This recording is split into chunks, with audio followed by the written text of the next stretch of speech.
Bueno, a esta altura en la que hablamos bastante de la distribución del máximo y del mínimo y de distintos estadísticos de orden, suele surgir una pregunta que es bastante razonable y la voy a explicitar acá. Pero ¿cómo?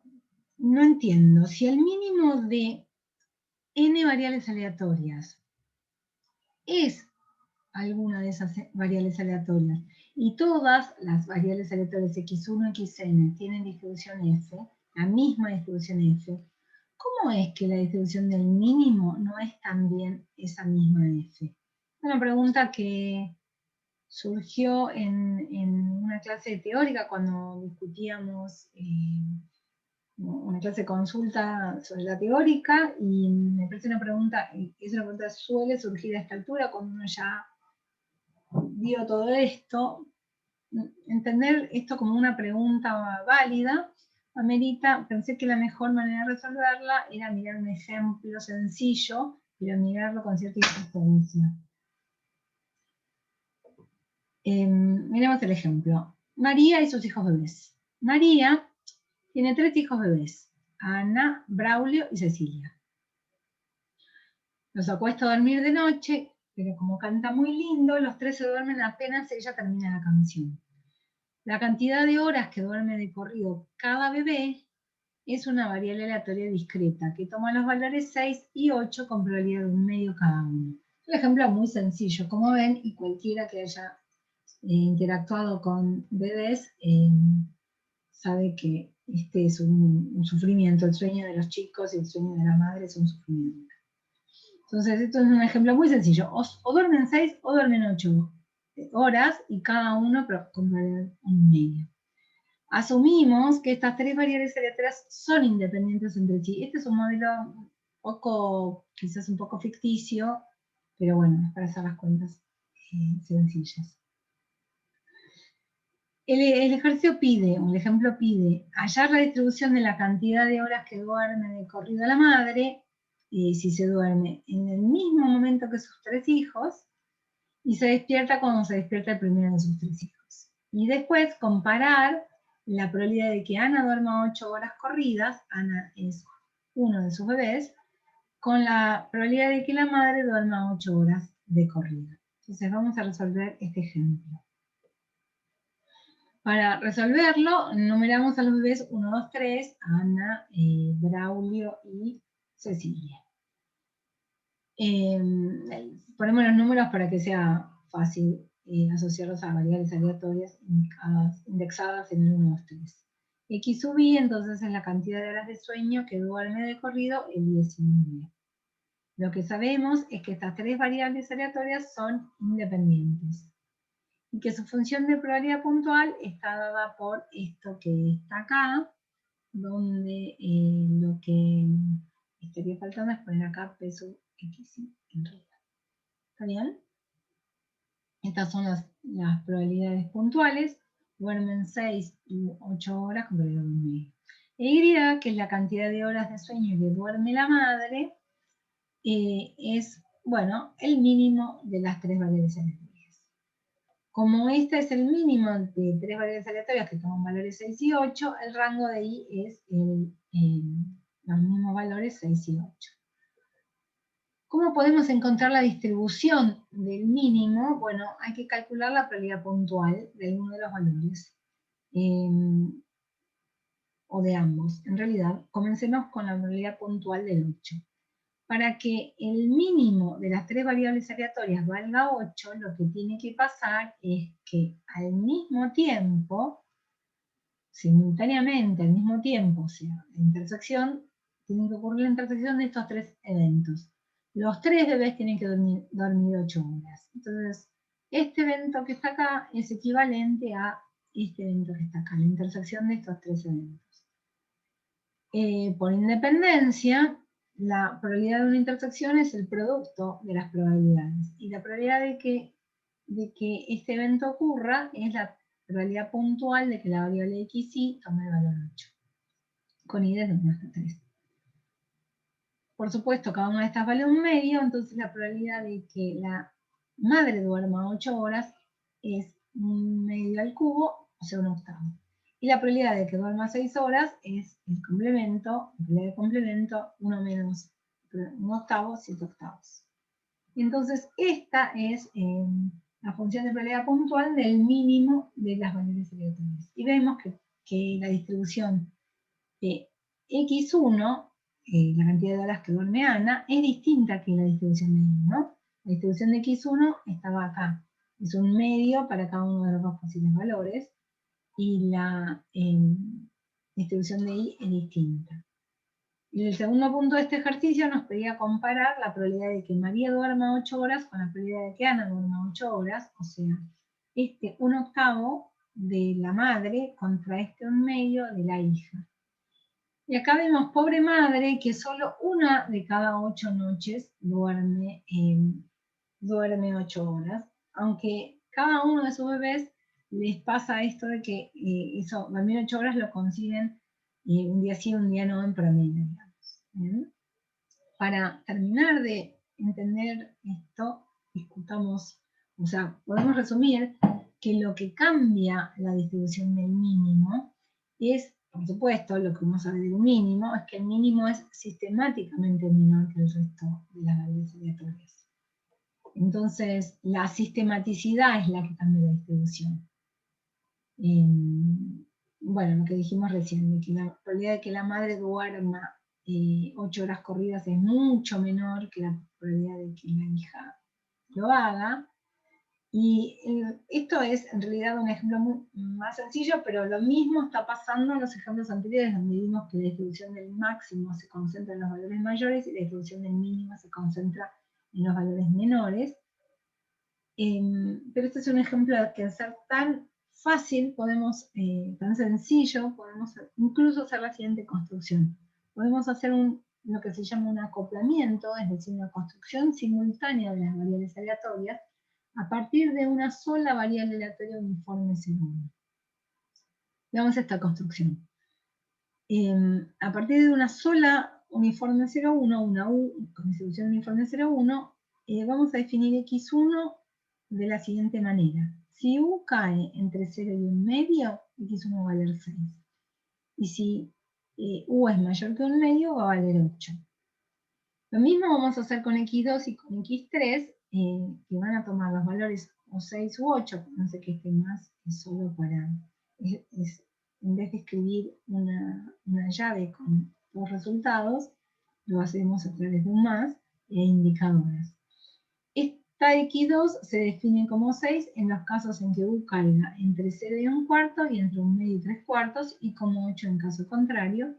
Y la X3 vale 6 en estos subintervalitos. Capaz va a ser más fácil ver un gráfico de esto.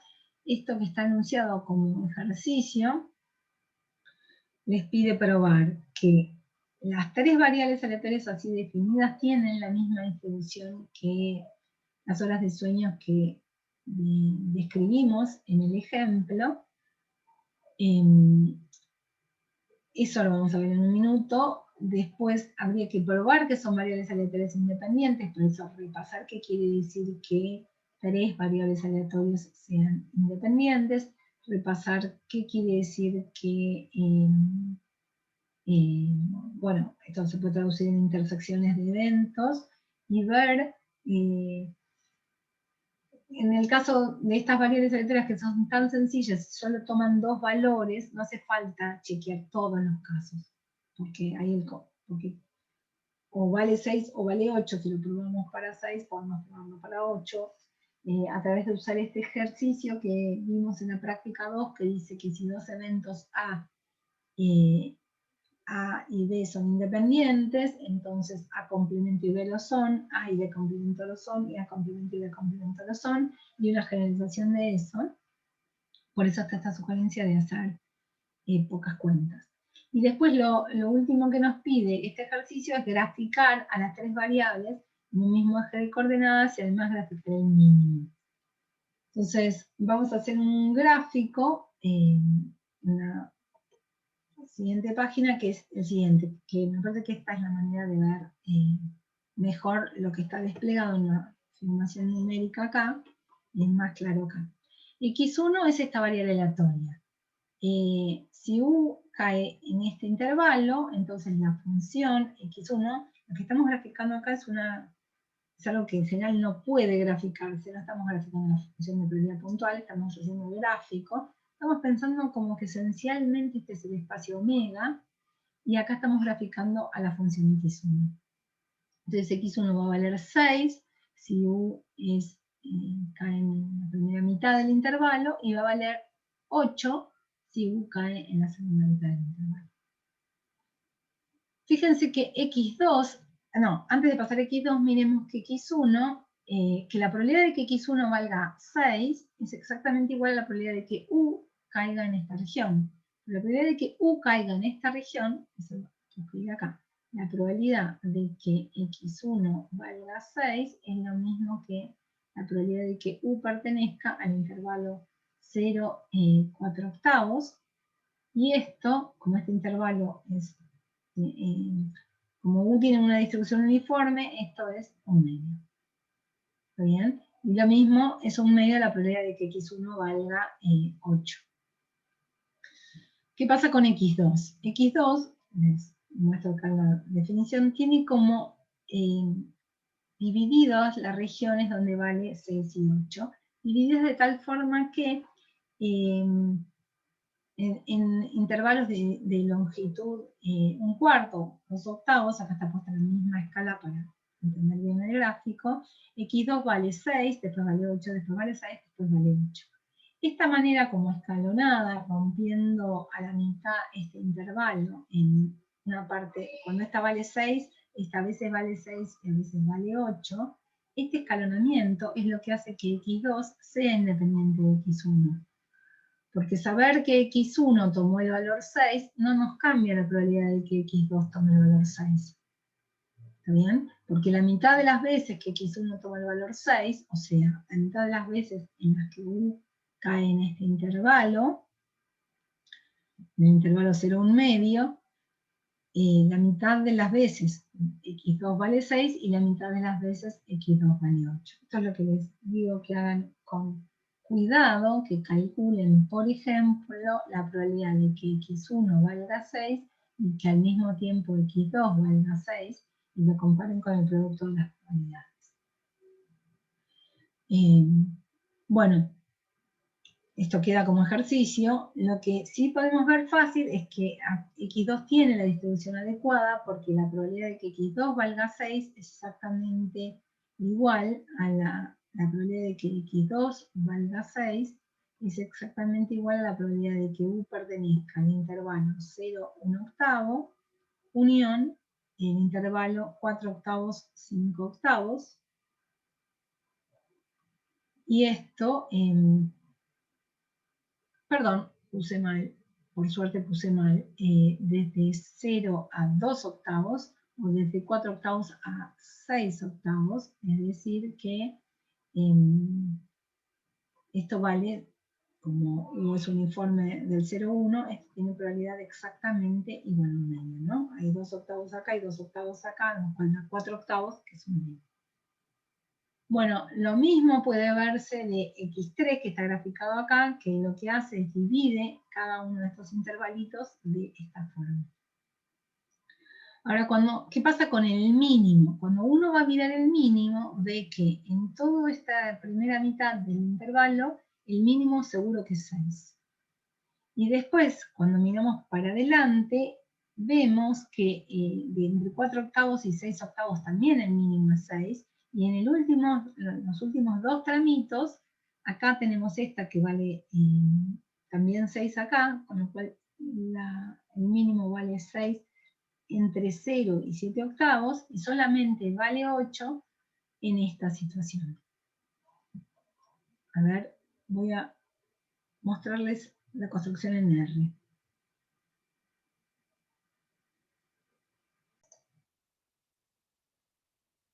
Bueno, entonces vamos a hacer el gráfico acá de las 4 variables en el mismo gráfico. Entonces ustedes miren el gráfico que va a aparecer acá en la pantalla de la mitad derecha de la pantalla. Así les muestro el gráfico acá. Entonces, Vamos a dibujar primero la variable, esta es la x1, o sea, voy a hacer todos en el mismo gráfico, ¿no?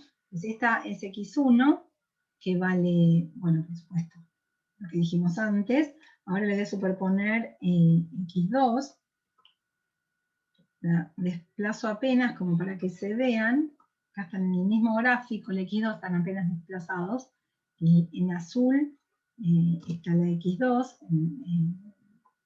Ahora le vamos a superponer, a poquito vamos a ir dibujando los 8 subintervalos, donde vale cada partida la x3. Por eso lo fui haciendo el gráfico de manera constructiva, porque si no, no se entiende nada. Están apenas desplazados para que se puedan ver. Y ahora le superponemos el mínimo, que es este gráfico que está acá. Ahora, lo que a mí me funciona para pensar esto es lo siguiente. Yo puedo pensar acá que en U, acá tengo el espacio en el eje X, está el espacio muestral, como les decía antes. Entonces, por ejemplo, este día que está acá, digamos, el día que se corresponde con un punto que está entre 1/8 y 2/8, se puede ver representado así, como que el bebé número 1, que es el verde, durmió 6 horas, el bebé número 2, que es el azul, también durmió 6 horas, y el bebé rojo durmió 8. Y por lo tanto la mamá se tuvo que levantar a las 6 horas. ¿Bien? Acá vemos las distintas combinaciones de todos los días que dan siempre a la mamá despertándose mucho más temprano. Entonces acá uno puede ver en una construcción que rara vez puede hacer, porque es la construcción simultánea, como les decía antes, en el mismo espacio muestral de todas las variables aleatorias. Y se llama un coupling o acoplamiento que permite entender un poco qué es lo que está pasando.